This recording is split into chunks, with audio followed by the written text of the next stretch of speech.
જો ભાઈ આપણે ये परिस्पर्शु पृष्ठ तो बताવ્યું પણ એ બીજું તમે એક વસ્તુ ધ્યાનમાં લ્યો પરિસ્पर्शु પૃષ્ઠ આ પણ કહેવાય કે ના કહેવાય C1 C2 અહીંયા બતાવો તો આ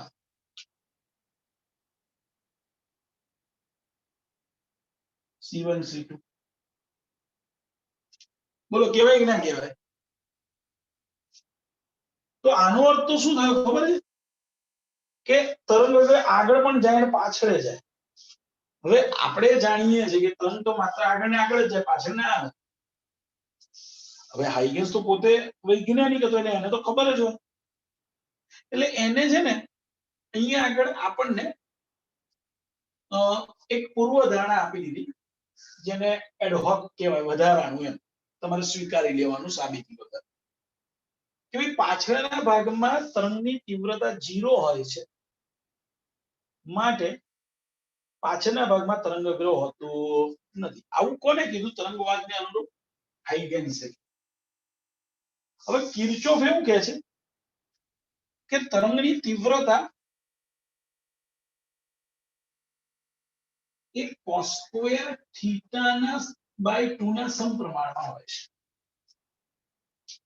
કિર્ચોફ એવું કહે છે તરંગની તીવ્રતા એ cos સ્ક્વેર થીટા બાય 2 ના સમપ્રમાણમાં હોય છે જ્યાં થીટા શું તો કે તરંગ પ્રસરણની દિશા સાથે બનાવેલો ખૂણો અથવા કિરણની દિશા સાથે બનાવેલો ખૂણો તો જો તરંગ આગળ વધે છે વિચારીએ આપણે કિરણ તો આ દિશામાં છે હવે જો તરંગ તમે આગળના ભાગમાં તરંગ અગ્રની વાત કરતા હો આ તરંગ અગ્ર v1 v2 તો એને કિરણ સાથે બનાવેલો ખૂણો 0 છે ચલો તો થીટાની કિંમત 0 અહીંયા મૂકો તો cos 0 એટલે 1 that means અહીંયા તીવ્રતા I રહેશે મહત્તમ જેટલી આની હતી A1 A2 ની એટલી તીવ્રતા રહેશે પણ જો હું પાછળ જતા તરંગ અગ્રનો વિચાર કરું છું તો એને આ કિરણ સાથે બનાવેલો ખૂણો કેટલો થયો છે 180 થીટા બરોબર પાઈ રેડિયન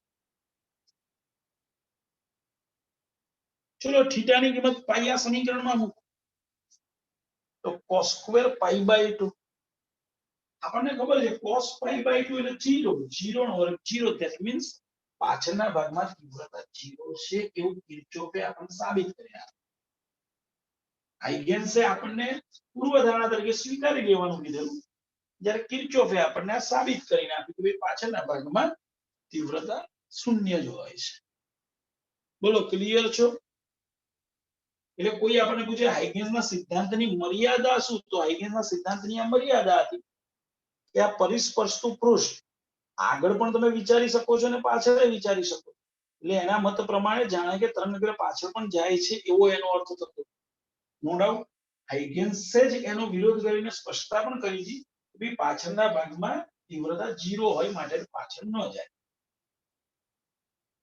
પણ એની મર્યાદા દૂર કરી આપી આપણે મેન્ટલી રીતે જોવા જઈએ તો હાઇગેન્સ જ દૂર કરી પણ પ્રાયોગિક રીતે કિર્ચોફે સ્પષ્ટતા કરી હતી કે I is the proportional to cos square theta by 2 અને એ સૂત્ર પરથી આપણે કહી શકીએ કે ભાઈ પાછળના ભાગમાં તીવ્રતા 0 છે બોલો ક્લિયર છો ખબર પડે છે ભાઈ બોલો ભાઈ હાઇગેન્સનો સિદ્ધાંત એની મર્યાદા બોલો ખ્યાલ આવ્યો છે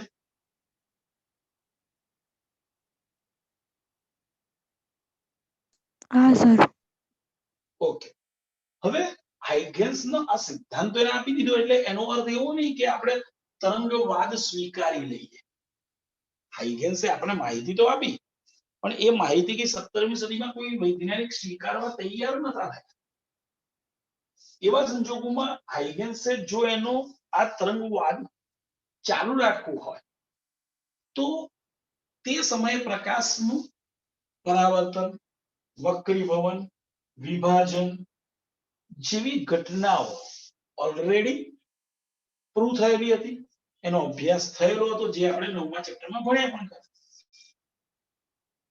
तो जो હાઇગેન્સ તરંગવાદ ને જો સાબિત કરવો હોય, પ્રકાશ તરંગ સ્વરૂપે ગતિ કરે છે એવું એને દર્શાવવું હોય, તો એને તરંગવાદની મદદથી, હાઇગેન્સના સિદ્ધાંતની મદદથી પરાવર્તન, વક્રીભવન જેવી ઘટનાઓ સાબિત કરીને આપવી પડે. કઈ ઘટનાઓ? કે પરાવર્તન, વક્રીભવન કે જે કિરણ પ્રકાશ શાસ્ત્રની મદદથી આપણે ભણ્યા હતા, એ જ ઘટનાઓ હાઇગેન્સે આપણને સાબિત કરી આપવી પડશે. ઓકે, હાઇગેન્સ શું કહે છે સમજો.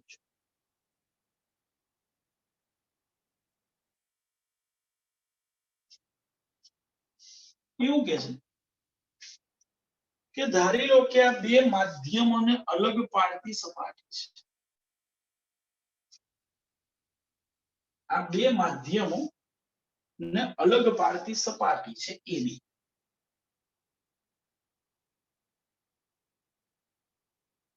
આ સપાટીનો વક્રીભવનાંક n1 છે. આ સપાટીનો વક્રીભવનાંક એટલે કે આ માધ્યમનો વક્રીભવનાંક છે n. આ માધ્યમમાં જે પ્રકાશ ગતિ કરી રહ્યો છે એનો વેગ v1 છે, તો આ માધ્યમમાં એનો વેગ v2 છે. ધારી લો કે આ એક પ્રકાશનું ત્રાંસુ કિરણ આ માર્ગે આવ્યો. આ સપાટીને દોરેલું લંબ છે. આ સપાટીને દોરેલો લંબ છે. આને આપણે આપાત કોણ કહીએ છીએ. આ દોરેલું લંબ હતું. ઓકે,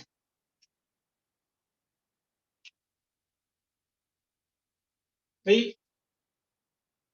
હવે આપણે તો તરંગ અગ્રની, હવે કિરણની વાત નથી કરવાની, તરંગ અગ્રની વાત કરવાની છે. તો ધારી લો કે એક સમતલ તરંગ અગ્ર PQ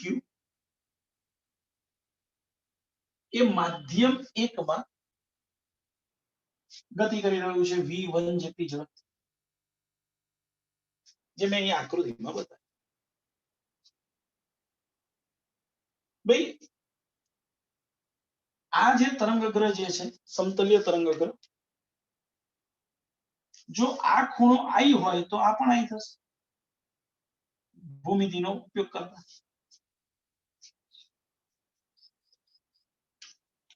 જેમ આ સપાટી સાથે આ ખૂણો I છે તો આ એને લંબ સપાટી છે, આ એને લંબ સપાટી છે, અને આ બંને પણ 90 હશે, એટલે આ ખૂણો I તો આ પણ I થશે. ટૂંકમાં એવું કહી શકાય કે તરંગ અગ્રએ, સમતલ તરંગ અગ્રએ બંને માધ્યમોને અલગ પાડતી સપાટી સાથે બનાવેલો ખૂણો એ આપણા માટે આપાત કોણ થયો. જે મેથેમેટિકલી રિયલમાં તમે આ આપાત કોણ છે એટલે આપાત કોણ થાય એવું પ્રૂવ કરી શકો, સિમ્પલ. હવે આ તરંગ અગ્રનું નામ આપી દઉં છું PQ.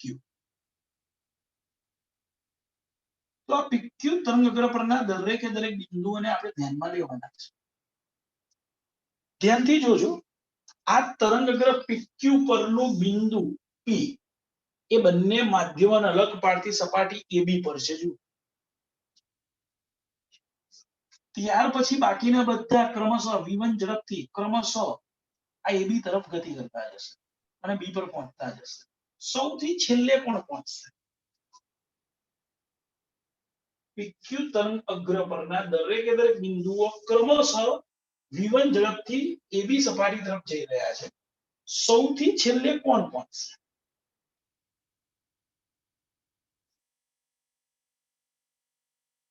બોલો ભાઈ. આ P થી Q ની વચ્ચે P1 P2 P3 P4 up to Pn અને આ Q આટલા કણો છે. બધા જ v1 ઝડપથી આ તરફ આમ ગતિ કરી રહ્યા છે. તો સૌથી છેલ્લે કોણ પહોંચે AB ઉપર? Q. Q સ્પષ્ટ છે. કેમ? તો કે ઝડપ બધાની સમાન છે, જેને અંતર વધારે કાપવાનું હશે એ સૌથી છેલ્લે પહોંચશે. એટલે આ જે Q જે છે એ B ઉપર સૌથી છેલ્લે પહોંચે છે. ધારી લો કે એને અહીંયા પહોંચવા માટે ટાઉ સમય લાગ્યો છે.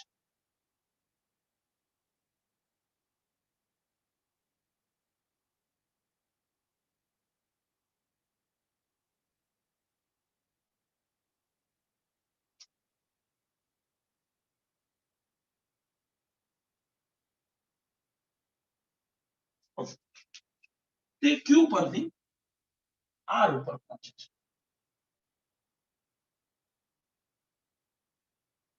આ આર બિંદુ પર પહોંચે છે. કેટલું અંતર કાપીને તો સ્પષ્ટ છે કે v1 * ટાઉ જેટલું અંતર કાપીને પહોંચે છે. આપણે ટાઉ સમય વિચારી લઈએ ક્યુ થી આર પર પહોંચતા ટાઉ સમય લાગે એટલે અંતર કેટલું થયું qr તો ઝડપ ગુણ્યા સમય એટલે v1 * ટાઉ. ઓકે, ટાઉ સમયમાં જો ક્યુ કણ આર પર પહોંચતું હોય તો આ ટાઉ સમયમાં પી કણ ક્યાં પહોંચ્યું હશે? જો ટાઉ સમયમાં ક્યુ કણ આર ઉપર પહોંચી જતો હોય તો પી કણ ટાઉ સમયમાં ક્યાં પહોંચ્યું હશે? ચલો એ નક્કી કરવા માટે હું હાઇગેસના સિદ્ધાંતનો ઉપયોગ કરું છું. હું પી ને એક ગૌણ બિંદુનો ઉદ્ગમ તરીકે લઈ લઉં છું કારણ કે હાઇગેસે કીધું છે કે તરંગગ્ર પરના દરેક બિંદુઓ ગૌણ બિંદુઓ ઉદ્ગમ તરીકે વર્તે. હવે પી ને કેન્દ્ર તરીકે લઉં અને હવે તેને n2 માધ્યમમાં જવાનું છે. ત્યાં આગળ પ્રકાશનો વેગ v1 નહીં રહે, હવે v2 રહેશે. તો v2 * ટાઉ જેટલી ત્રિજ્યા વાળો હું ગોળો દોરું છું. v2 * ટાઉ જેટલી સર હા બોલો બેટા. સર અમે એવું નહીં થાય કે જેટલું ક્યુ થી આર સુધી પહોંચતા પહોંચતા જેટલા ક્યુ ના જેટલી વાર લાગી છે એટલી જ અને નીચેની તરફ પી એ કાપી લીધું છે. ફરીથી બોલજો. ક્યુ ના આર સુધી પહોંચતા જેટલી વાર લાગી ને જેટલો સમય લાગ્યો ને એટલે કે જેટલું અંતર કાપ્યું ને એટલું જ એને અંતર જેટલો સમય લાગ્યો એટલા સમયમાં એટલું પી અંતર નહીં કાપી લે નીચેની તરફ. ના, ઝડપ બદલાઈ જશે ને. અહીંયા ઝડપ v1 છે, આ માધ્યમ બદલાયું છે, આ માધ્યમ 1 છે, આ માધ્યમ 2 છે. બીજા માધ્યમમાં જાય એટલે પ્રકાશની ઝડપ બદલાઈ જાય તો v1 હતી હવે v2 ઝડપ થઈ ગઈ. તો હવે સમય તો એટલો જ છે પણ ઝડપ બદલાઈ ગઈ છે માટે અંતર બદલાઈ જશે. અત્યારે મને ખબર નથી કે v2 વધારે છે કે ઓછા, પણ ઝડપ બદલાઈ ગઈ છે. મેં લઈ લીધું v2 * ટાઉ જેટલી ત્રિજ્યા. કે ભાઈ v2 * ટાઉ જેટલી ત્રિજ્યા વાળો મેં આ એક ગોળો વિચારી. ઓકે, એટલે ટાઉ સમયમાં આ કણ આ ગોળા પર ગમે ત્યાં હોય છે. ઓકે, ચલો તો આપણે પી સિવાય બીજું એક કણ વિચારીએ. ચલો એને અહીંથી અહીંયા પહોંચવા માટે ટાઉ કરતા તો ઓછો સમય લાગ્યો હશે, એ તો નક્કી જ છે કારણ કે એને આટલું જ અંતર કાપવાનું તો v1 ઝડપથી. તો ટાઉ માંથી એટલો સમય બાદ કરીને બાકીના સમય ગુણ્યા v2 જેટલી ત્રિજ્યા વાળો જો હું ગોળો દોરું તો એ આના કરતા નાનો ગોળો હશે.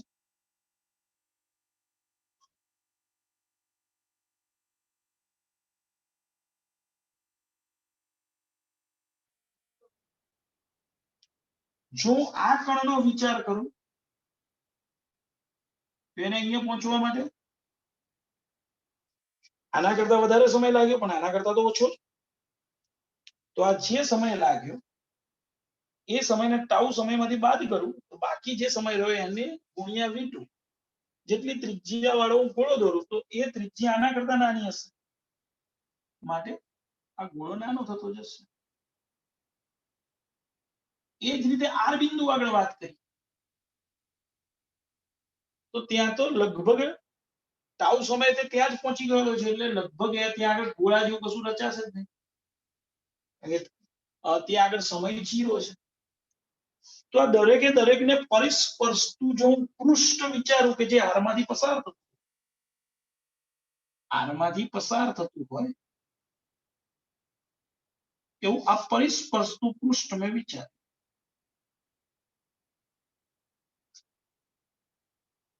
તો એ નવું તરંગ અગ્ર દર્શાવશે અને એ જે નવું તરંગ અગ્ર જે છે એ વક્રીભૂત તરંગ અગ્ર થયું કહેવાય.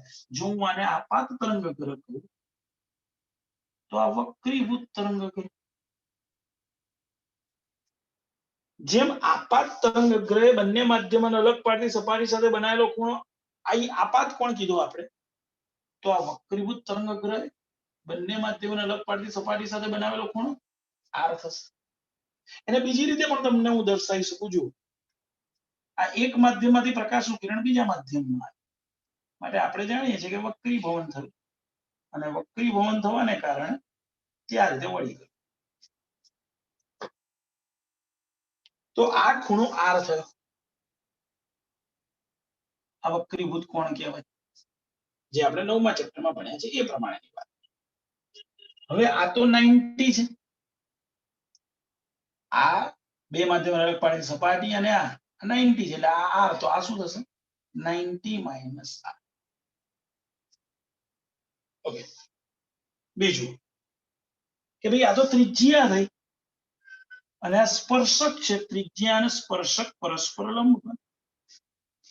ત્રિજ્યા અને સ્પર્શક બંને પરસ્પર લંબ હોય, તો આ 90 ખૂણો થયો. આ 90 - r છે, તો આ જે ત્રિકોણ દેખાય છે, ત્રિકોણના ત્રણેય ખૂણાનો સરવાળો તો 180 હોવો જોઈએ. એમાંથી આ 90 - r, તો આ ઓટોમેટિક r હોવો જ જોઈએ. તમે આ રીતે પણ એને સાબિત કરી શકો. ઓકે, ટૂંકમાં આ વક્રીભૂત કોણ થયું? ઓકે, આટલું અંતર, આને આપણે નામ આપી દઈએ s. તો આ ps અંતર શું થશે? તો કે v2 ઝડપથી ટાઉ સમયમાં કાપેલું અંતર હતું ત્રિજ્યાથી v2 ટાઉ, એટલે ps બરોબર v2 ટાઉ છે. ઓકે, હવે આપણને ખબર છે કે ત્રિકોણ PQR અને ત્રિકોણ RSP, આ બંને ત્રિકોણમાં જો PR સામાન્ય બાજુ છે, જો આ બંને ત્રિકોણમાં PR એ સામાન્ય બાજુ છે. જો હવે આપણને ખબર છે કે આપેલ બે ત્રિકોણમાં જે બે બાજુઓ સમાન હોય તો એની સામેના ખૂણા સમાન હોવા જ જોઈએ. તો આ ખૂણો 90 છે, કયો? માપ ખૂણો PSR એ 90 છે. અહીંયા આગળ લખવાનું, માપ ખૂણો PSR 90 છે, તો S ની સામે થશે Q, એટલે માપ ખૂણો PQR એ પણ 90 થવો જોઈએ. ધેટ મીન્સ કે આ ખૂણો 90 છે. ઓકે, હવે ત્રિકોણ PQR માં sin I બરોબર શું થશે? તો આપણને ખબર છે sin બરોબર સામે ભાગ્યા કર્ણ. તો સામે કોણ છે I ની? તો કે QR. આ QR નું મૂલ્ય છે v1 ટાઉ, એટલે આપણે અહીંયા લખીએ v1 ટાઉ ભાગ્યા કર્ણ. ભાઈ આ કાટખૂણો છે એટલે એની સામેની બાજુ એટલે PR, આ કર્ણ. ઓકે, એ જ રીતે sin R શું થશે?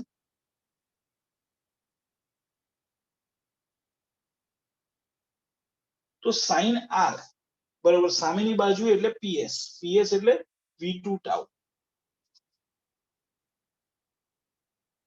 ભાગ્યા કર્ણ. ભાઈ કર્ણ એટલે PR.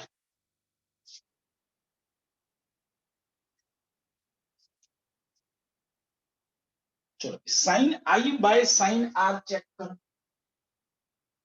sin I by sin R is equal, તમે જોઈ શકો છો tau tau cancel, PR PR cancel, તો શું રહેશે? v1 by v2.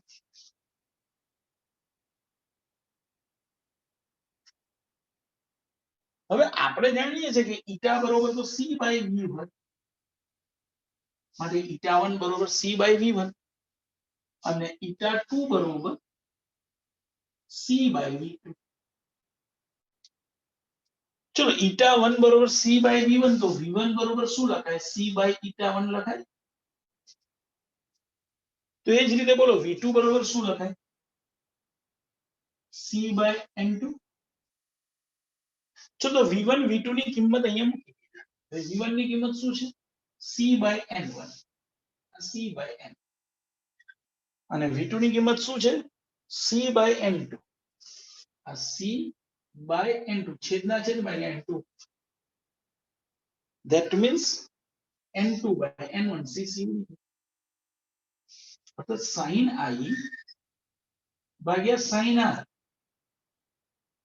is equal to n2/n1 ભાઈ આ તો સ્નેલનો નિયમ છે જુઓ આ તો સ્નેલનો નિયમ છે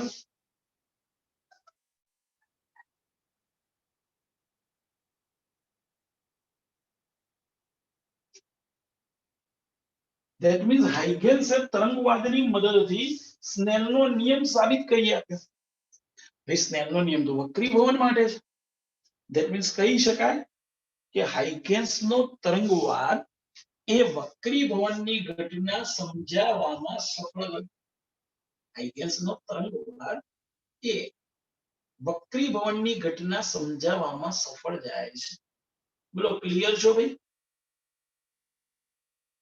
બે ખ્યાલ આવ્યો છે બધાને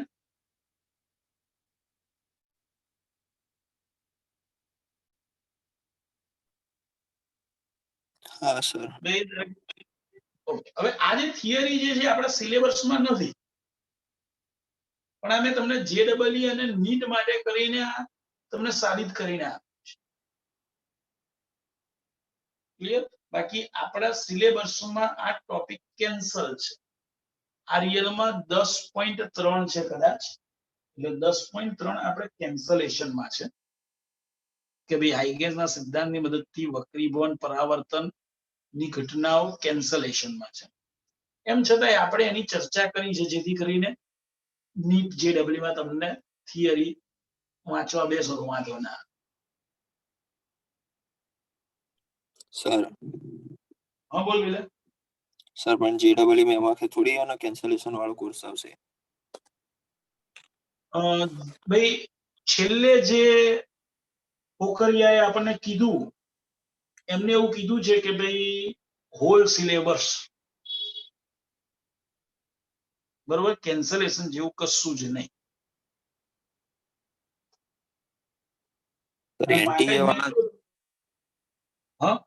વાળા તો સીબીએસઈ જે કોર્સ કપાય એ કોર્સ કાઢી નહીં દેતા ભાઈ પણ છેલ્લે જે ઇન્ટરવ્યુ થયો ને એટલે ઇન્ટરવ્યુ ક્યાં પહેલા એને છેલ્લે